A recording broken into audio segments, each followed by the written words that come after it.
The phone rang at 11:47 p.m. Not loud, not urgent, just patient. Ethan had already decided not to answer it. Blocked number, no name, no country code, nothing. The kind of call you ignore without thinking. He stared at the screen, waiting for it to stop. It didn't. The ringing felt different this time. Not aggressive, almost polite. Like whoever was calling didn't mind waiting all night. Ethan exhaled, rubbed his eyes, and picked up. Hello? A pause, long enough to make him think the call had dropped. Then a voice. You finally answered. Male. Calm. A little rough, like someone who didn't sleep enough. Not angry, not friendly either. Just certain. Ethan sat up straighter. Who is this? Another pause. That depends, the voice said. Do you remember February 12th, 2016? Ethan's fingers tightened around the phone. That date wasn't random. It wasn't one of those dates you could confuse with another. It lived in his body more than in his mind, like a bruise that never fully healed. He didn't answer. The voice continued, softer now. You were driving. It was raining, and you missed the exit. Ethan swallowed. If this is some kind of prank, it wasn't a prank then either. You remember what happened next. Silence in Ethan's apartment, the refrigerator hum, the ticking clock above the kitchen doorway, a neighbor's TV muffled through the wall, some laugh track that didn't belong in this moment. Ethan forced a laugh that sounded fake even to him. Wrong number. No, the voice said. I really don't think so. The call ended. Ethan stared at his phone as if it might explain itself. A second later, a text message appeared. Unknown. You should check your voicemail. He hadn't missed any calls. Still, his thumb moved on its own. Voicemail. There was one message. One. The timestamp made his stomach drop. February 12th, 2016. His mouth went dry. He hit play. Static. Breathing. A faint drip of rain on metal, like someone standing under an awning. Then a voice. His voice. Younger, panicked, shaking. I didn't see him. I swear I didn't see him. Ethan dropped the phone like it burned. It cloddered onto the couch and kept playing, muffled now, but he could still hear the tremble, hear the fear he'd buried for years with busy days and clean routines. He snatched the phone back and stopped the message. His heart was banging against his ribs, hard enough to make him feel sick. That night came back in pieces. Not a clean memory, more like fragments thrown into a drawer. Rain, headlights, a dark stretch of road, a shape, impact. He hadn't stayed. That was the story he'd repeated until it felt almost true. He hadn't stayed. He'd panicked, sure, but he hadn't stayed. He'd driven home with white knuckles and a roaring in his ears, and told himself the person was probably fine, or already gone, or not real. He washed the bumper, he avoided that road. He never spoken about it again. The police never called. Life moved on. Or so he thought. His phone buzzed. Unknown. I didn't call to scare you. Ethan stared at the message for a long time before typing. Ethan, who are you? The typing dots appeared, disappeared, appeared again. Unknown. Someone who knows what you did after. His chest tightened sharply. It felt like someone had hooked a finger under his sternum and pulled. After. After he drove home. After he parked crooked because his legs were shaking. After he scrubbed the front of the car with dish soap at 1 a.m. After he stared at his own reflection in the bathroom mirror, whispering, "It didn't happen. It didn't happen." The phone rang again. Ethan answered without thinking. What do you want? A calm breath on the other end. Do you sleep well? The voice asked. Ethan almost said yes. He almost lied, the way you lie automatically to strangers. But the voice had the tone of someone reading from a file, someone who didn't need him to confirm anything. I sleep, Ethan said. You wake up at 3:12 a.m. most nights. You don't remember why. Ethan's skin prickled. You keep the hallway light on, the voice continued, like it was naming facts off a list. And you never drive in heavy rain. His mouth went dry. How do you know that? Relax, the voice said. I'm not here to expose you. Then why are you here? Ethan demanded. A pause. Because you weren't alone that night. Ethan's mind tried to reject the sentence like a bad organ transplant. What do you mean? I mean, slowly, you hit someone who was already waiting. For what?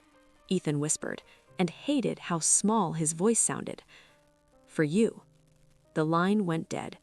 Ethan sat in the quiet for a long minute, trying to breathe normally. Then he did something he hadn't done in years. He Googled the road. It was easy to find. County Route 7, a 2-lane cut through trees and fields. There were posts about deer crossings, potholes, a few complaints about no streetlights. Nothing about accidents, nothing about a hit and run. Still, Ethan found himself searching for missing persons instead. He didn't know why, he just typed without thinking. Missing February 2016, County Route 7. One result stood out. A small photo, a man's face slightly blurred like it had been scanned from a paper flyer. Daniel Mercer. Missing. Last seen February 10th, 2016. Reported missing February 12th, 2016. Last known location near County Route 7. Ethan stared at the face. Daniel looked ordinary, not the type you'd remember from a split second in headlights. Dark hair, gentle eyes, a faint smile. Ethan felt something shift in his stomach. Guilt was one thing, but this was recognition without memory. His phone buzzed. Unknown. You found him, didn't you? Ethan didn't reply. His fingers hovered over the screen. He wanted to ask 100 questions. He wanted to throw the phone across the room. He wanted to run. Instead, he typed one. Ethan, why are you doing this? The typing dots appeared, disappeared, appeared again. Because you deserve to know what you asked me to do. Ethan's chest tightened sharply. It felt like someone had hooked a finger under his sternum and pulled. After he drove home, after he parked crooked because his legs were shaking, after he scrubbed the front of the car with dish soap at 1 a.m., after he stared at his own reflection in the bathroom mirror, whispering, "It didn't happen. It didn't happen." The phone rang again. Ethan answered without thinking. What do you want? A calm breath on the other end. Do you sleep well? The voice asked. Ethan almost said yes. He almost lied. The way you lie automatically to strangers. But the voice had the tone of someone reading from a file, someone who didn't need him to confirm anything. I sleep, Ethan said.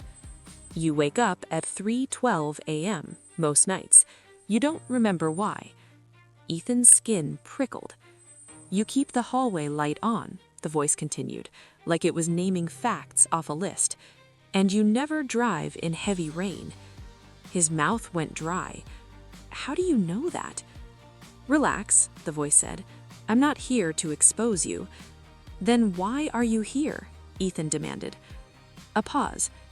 Because you weren't alone that night. Ethan's mind tried to reject the sentence like a bad organ transplant. What do you mean? I mean, slowly, you hit someone who was already waiting. For what? Ethan whispered, and hated how small his voice sounded. For you. The line went dead. Ethan sat in the quiet for a long minute, trying to breathe normally. Then he did something he hadn't done in years. He Googled the road. It was easy to find. County Route 7, a 2-lane cut through trees and fields. There were posts about deer crossings, potholes, a few complaints about no streetlights. Nothing about accidents, nothing about a hit and run. Still, Ethan found himself searching for missing persons instead.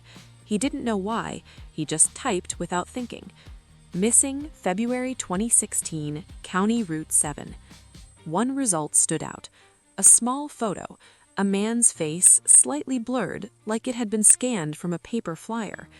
Daniel Mercer. Missing. Last seen February 10, 2016. Reported missing February 12, 2016. Last known location, near County Route 7. Ethan stared at the face. Daniel looked ordinary, not the type you'd remember from a split second in headlights. Dark hair, gentle eyes, a faint smile. Ethan felt something shift in his stomach. Guilt was one thing, but this was recognition without memory. His phone buzzed. Unknown. You found him, didn't you? Ethan didn't reply. His fingers hovered over the screen. Then, check your glove compartment. Ethan stood there a second, then walked back to his car like he was in a dream. He opened the driver's door, sat down, and popped open the glove compartment. It was mostly receipts and an old insurance card. And a cassette tape. Plain, no label, clear plastic. The tape inside looked slightly warped, like it had been handled too many times. Ethan's hands went numb. I don't even have a cassette player, Ethan whispered. You do, the voice said. In the closet, bottom shelf. You bought it last year. Ethan's eyes widened. I didn't. You did, the voice said. You just didn't remember buying it. Ethan's stomach rolled. He stared at the tape like it was alive. Why would I buy a cassette player? Because you were getting closer, the voice said. You were preparing without knowing. Ethan's breath came shaky. I'm not going to. You already are, the voice said. Ethan didn't know when he started driving. He just found himself on the highway, rain starting again, light at first, then harder. The wipers squeaked. His hands were cold on the steering wheel. At a red light, he looked down at the tape in the passenger seat. Something about it felt wrong, too simple, too physical, like proof. When he got home, his apartment felt unfamiliar, like he'd stepped into someone else's life and was wearing their memories like a coat. He found the cassette player exactly where the voice said it would be. Closet, bottom shelf, wrapped in a plastic bag, as if he'd tried to hide it from himself. His hands shook as he set it on the table. The cassette slid in with a soft click. He hesitated, with his finger hovering over play. His phone buzzed. Unknown. Don't listen alone. Ethan stared at the text. Ethan. Who else would I listen with? You? A response appeared. Yes. Ethan swallowed. Fine, he whispered to the empty room. Fine. I'm listening. He hit play. At first, just static, a hiss like rain on pavement, then a voice, not his, Daniel's. Soft, tired, but clear. If you're hearing this, Daniel said, it means you've started remembering again. Ethan's throat tightened. Daniel continued, I'm not sure how much time I have, not because I'm dying, not yet, but because once you find me, you usually try to erase me. Ethan's stomach twisted. Daniel's voice stayed calm, almost gentle. I'm not angry, Ethan. I don't think you're evil. I think you're scared. And I think you're trapped in a loop you don't understand. Ethan's hands clenched into fists on the table. There's something you did when you were 17, Daniel said, that you convinced yourself didn't matter. You thought it was harmless, a dare, a ritual, a joke. Ethan's breath caught. Ritual, a word that didn't fit his life. Daniel's voice continued. You weren't alone. There were others. You wanted to feel chosen, important, seen. Ethan swallowed hard. He stared at the cassette player like it might bite him. You made an agreement, Daniel said. Not with a demon, not with a ghost. With yourself. With a part of you didn't understand yet. Ethan's breath caught shallow. And now, Daniel said, you keep paying the price. The tape hissed. Daniel's voice sounded closer. You split yourself, he said. When things get too painful, you cut the memory away. You survive, but you lose continuity. You become a version of yourself that can function, but not a version that can heal. Ethan stared at his own hands like they belonged to someone else. You did it the first time when you were 17, Daniel said. You did it again in 2016, and you'll keep doing it until you stop running. Ethan's throat tightened. I don't understand, he whispered, though Daniel couldn't hear him. Daniel's voice softened. You keep thinking the debt is to me. It isn't. It's to yourself. Ethan felt tears slip down his cheek before he realized he was crying. You can't keep erasing the parts of you that hurt. That's not healing. That's amputation. The tape hissed again, a sound like someone shifting in a chair. If you're listening, Daniel said, it means you're close to the moment where you'll want to do it again. You'll want to split, to forget, to become clean, empty, safe.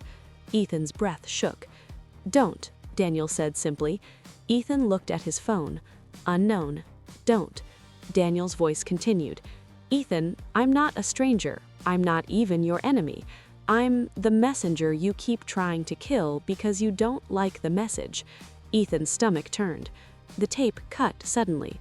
Silence. Then another sound came through, not Daniel's voice, a different recording. Rain, footsteps, heavy breathing, and Ethan's voice, younger, panicked. I don't know you. I don't know you. Please, just let me call someone. Another voice, Daniel, but in the moment now, not calm like the earlier recording, strained. No ambulances, Daniel said. You know they can't do anything. Don't pretend. You're bleeding, Ethan's voice said, shaky. I hit you. I'm so sorry. You didn't hit me, Daniel said, and even through the rain, his voice sounded almost amused. You found me. Ethan's mouth dried. I don't understand. You will, Daniel replied, if you listen. I don't have time for this, Ethan snapped. I'm not doing this. You already did, Daniel said. A long time ago. A pause, rain filling the gap. Then Daniel said, do you remember the summer you wanted to disappear? Ethan's chest tightened so hard it hurt. On the tape, his younger voice whispered, stop. Daniel's voice, you said you'd never be invisible again. You said you'd give anything. Ethan's hands tumbled on the table. You're crazy, Ethan's younger voice said, but there was fear under it. Recognition. Daniel's voice stayed steady. Do you know why you can't remember? It's not because you're lucky, it's because you're practiced. Ethan's heart pounded. Who are you? Ethan's younger voice said. Daniel, quiet. I'm the part of the story you keep editing out. Ethan's breath caught. On the tape, there was a sound, a rustle, like something being handed over. Daniel, take it. Ethan, what is it? Daniel, your voice. Ethan, that doesn't make sense. Daniel, it will. Then, faintly, a click, a cassette case opening. Ethan on the tape. No, I can't do this. Daniel, you can, you will, you always do. Ethan's younger voice sounded desperate now. I'm not you. Daniel's voice was almost gentle. That's the problem. Rain, breathing, silence. Then Ethan said, if I listen, what happens? Daniel, you remember. Ethan, and if I remember, Daniel, you keep your promise. Ethan's voice trembled. What promise?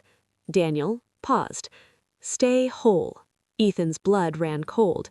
On the tape, Ethan whispered, I can't. Daniel, then you'll do what you always do. Ethan, what? Daniel, you'll try to erase me. Ethan, I don't want to hurt you. Daniel, I know, but you will anyway, because you think pain is something you can throw away. Silence. Then, softly, Ethan, if you do it again, you won't come back the same. Ethan's throat tightened. On the tape, Ethan's voice dropped to a whisper. Make it stop.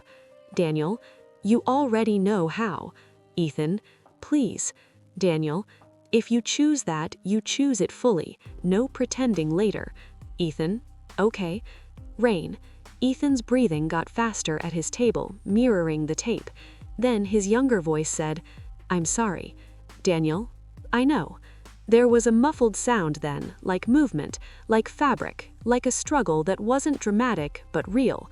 Ethan jerked back from the table, nauseous. The tape continued. Daniel's breathing grew weaker. Then a quiet, final exhale.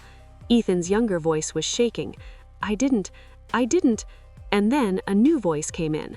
Not Daniel, not Ethan. A third voice. Calm, familiar. I can help you. Ethan's stomach dropped. It was the same voice that had been calling him, the voice on the phone. You don't have to carry it, the voice said on the tape. You can split. Ethan shook. Who are you? The calm voice replied, I'm you that can survive. Ethan sat frozen, listening to his own fracture happen in real time. On the tape, his younger self sobbed, take it away. The calm voice said, I can take the memory, but I can't take the debt. Ethan, I don't care, please. The calm voice said, if I carry it, you must live, fully, no half-life, no pretending you're fine. You owe that. Ethan's younger voice said, yes, anything. The calm voice, then say it.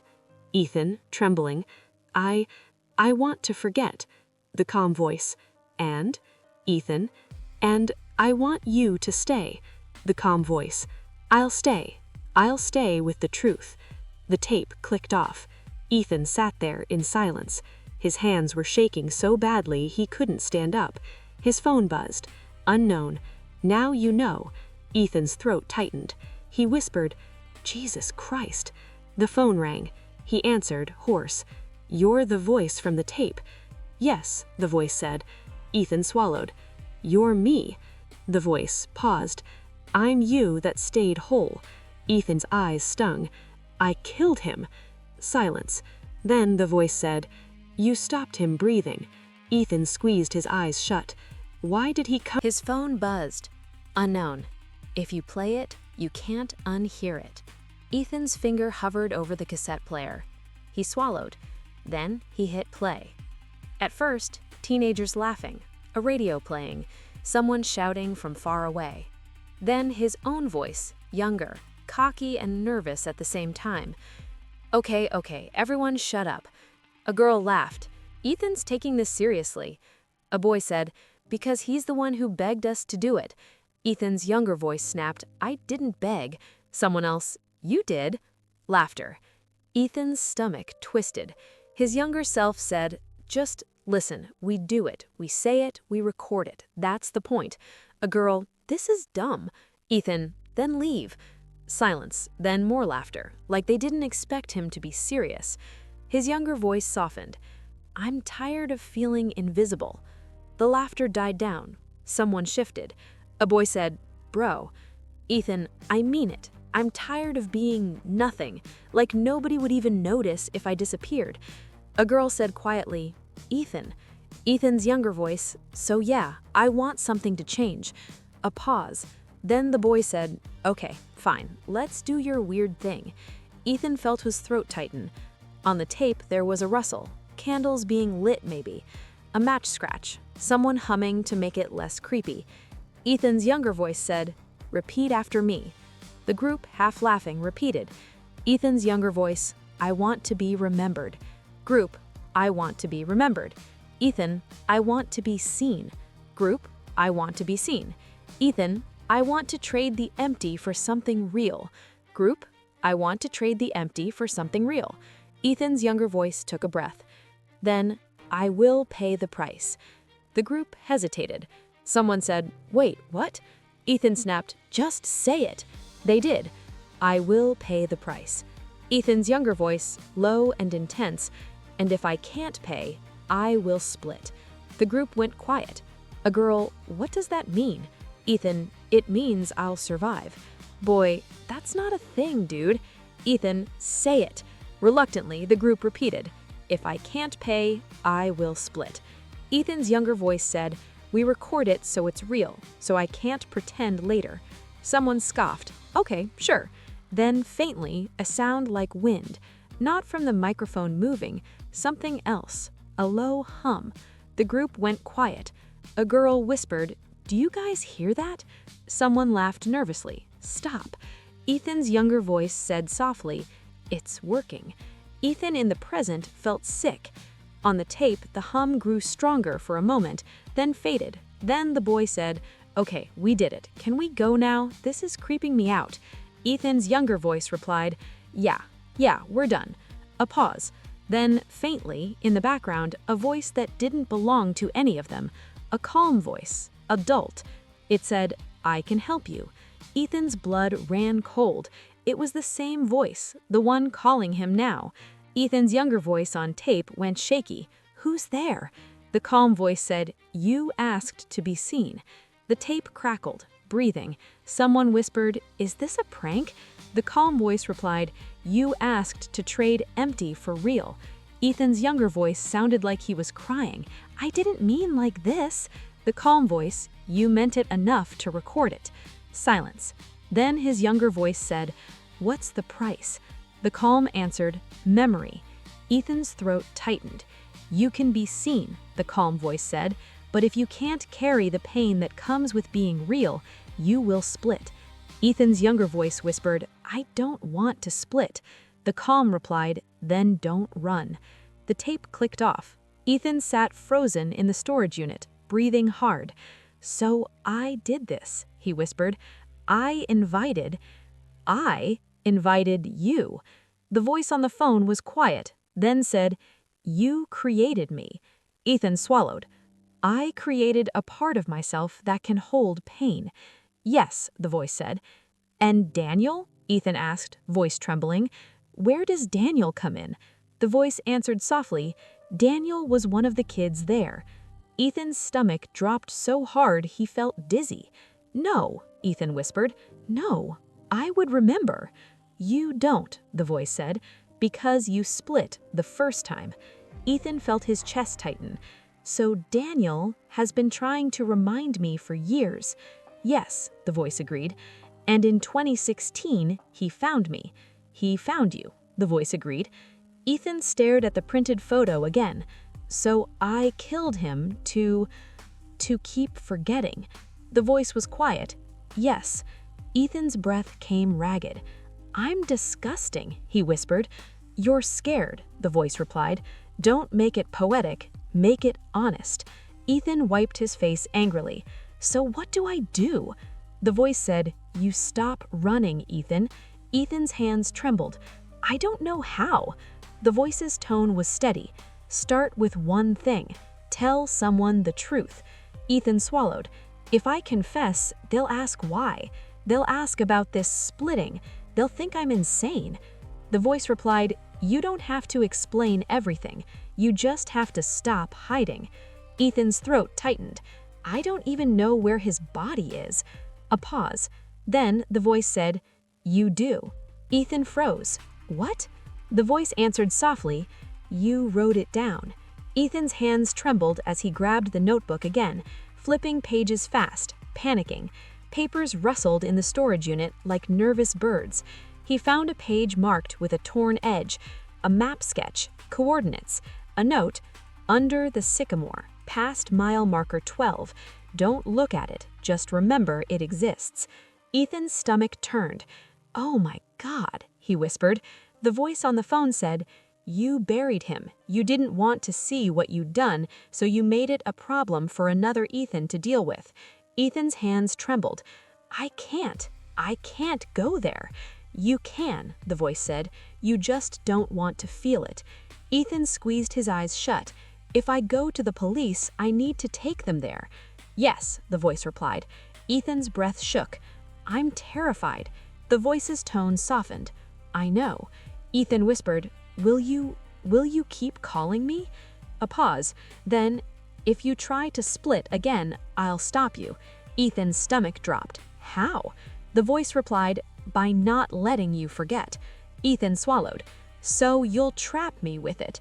The voice answered, No, I'll walk with you through it. Ethan laughed bitterly. That's almost sweet. The voice replied, Don't get attached. I'm you. Ethan sat there for a long moment, listening to the faint buzz of the fluorescent light outside the unit.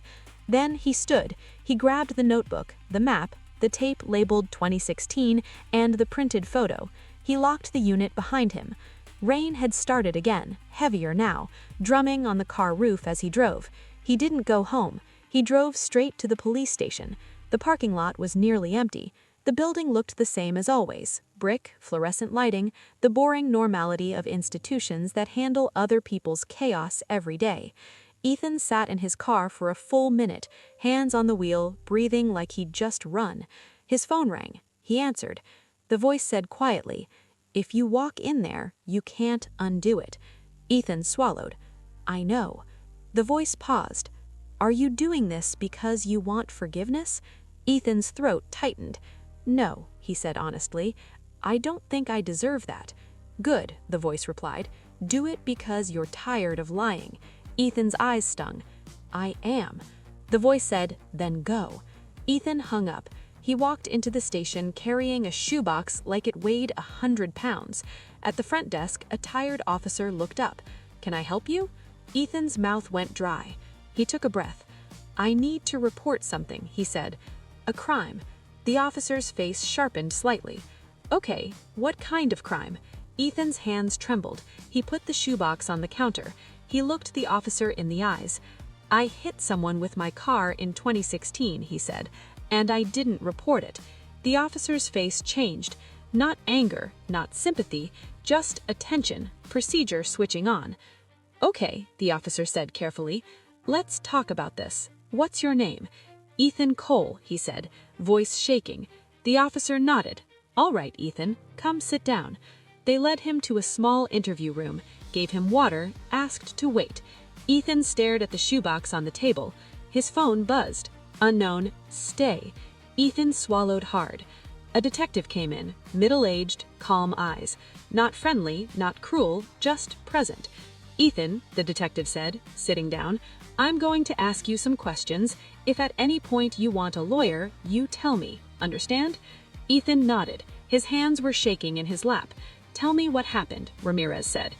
Ethan inhaled, and then he started talking. He told the story the way he always told himself at first. Rain, a shape, impact, panic.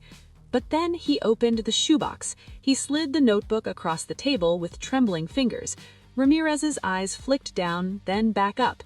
"What is this?" Ethan's voice cracked. "Proof that I lied to myself," he said, "and I think proof of where he is." Ramirez's posture shifted. "Where who is?" Ethan swallowed.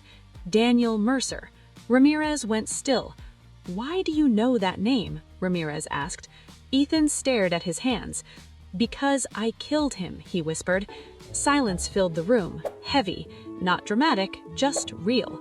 Ramirez leaned